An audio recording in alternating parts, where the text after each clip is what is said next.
Yes, we're trying to center this item with corporate meeting law, correct? And I feel like this conversation is a little bit ahead of the cart, Yeah, right? I agree.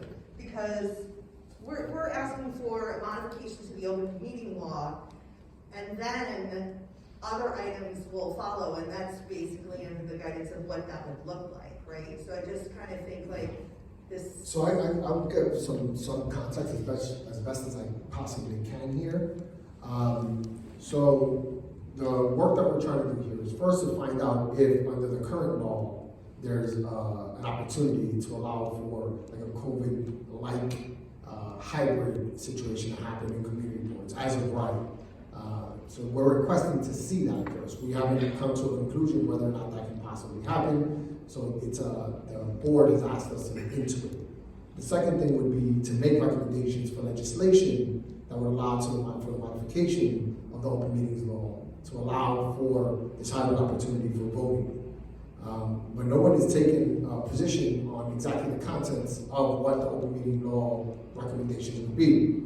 In some cases, it could be that majority of the quorum has to happen in person, people over 70, or excused absences are allowed for a quorum. Like, we don't know the count. Oh, I'm so sorry. I'm sorry. All examples. I don't know. So I apologize for that. I want to retract that statement. But the point being is the contents of what it looks like is not set in stone yet, and the board hasn't agreed to exactly what it would look like. What they want to do is entertain the opportunity to modify the open meetings law by sending a resolution to the city council, and requesting that they look into the matter. To the state, there you go, to the state. A resolution to the state. That's all I was asking my GC. For the state. Always clarify, it's all love. I'm going to be wrong a lot of times. I have no problem with that. Just tell me what it is. So we're going to send a resolution to the state in an effort to have them look into the open meetings law and do as they wish. Eventually, through that process, there will be a vote. Do as they wish. Do as the community. They must do by the law. Well, they're legislators. They're allowed to modify the law as they see fit. I believe, we would be able to make recommendations more clearly and more concisely to them if they open up the process of the open meetings law.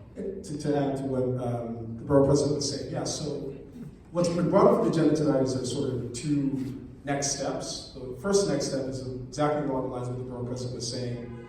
There's a letter that was being drafted as the borough board requested that it's to be directed to the Committee on Open Government to explain to be hyper-technical whether Section 41 of the General Construction Law and a provision that has since the year 2000 allowed for participation by video conferencing, whether it would allow, as the borough president said, essentially this hybrid situation to continue to happen as a matter of right.